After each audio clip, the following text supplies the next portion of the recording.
What are the ethical dilemmas of faith app development?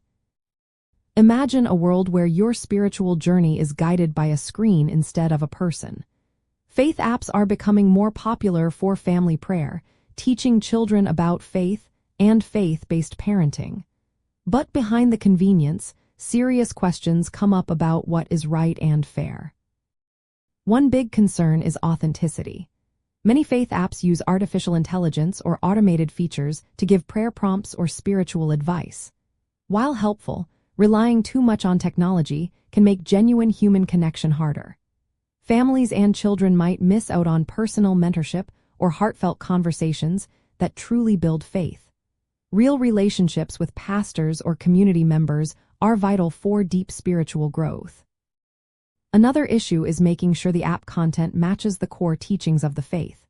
Developers need to be careful not to include errors or interpretations that conflict with family or community beliefs. If an app promotes ideas that are not aligned with the faith's moral principles, it can cause confusion, especially for children learning about their faith. The goal is to reinforce what families already teach, not to replace or contradict it. Privacy is also a big concern. Faith apps often collect sensitive information like prayer requests, confessions, or family details.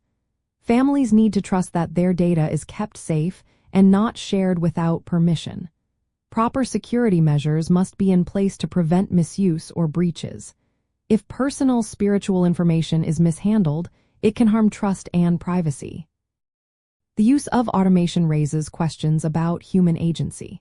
When apps suggest spiritual advice or make recommendations through artificial intelligence, it can lead to dependence on technology instead of personal reflection. Faith-based parenting encourages children to develop their own discernment through prayer and community, not just automated responses. Over-reliance on apps might weaken their ability to think critically about their faith. Transparency is another key point. Families should know exactly how the app works, including any artificial intelligence involved, its limits, and who oversees its content. Clear communication about what the app can and cannot do helps prevent misunderstandings or misplaced trust. Commercial interests can also create ethical issues. Some faith apps try to make money through in-app purchases or marketing that might pressure families or children. Respecting the sacredness of faith means designing apps that serve spiritual growth without exploiting users for profit. Finally, inclusivity matters. Faith communities are diverse, with different ages, cultures, and levels of understanding. Faith apps should be accessible and respectful of this diversity. They should avoid rigid views or exclusionary language, making sure everyone feels welcome and supported in their spiritual journey. Families can use faith apps as helpful tools, but they should remember they are supplements, not replacements for family prayer and personal faith teaching.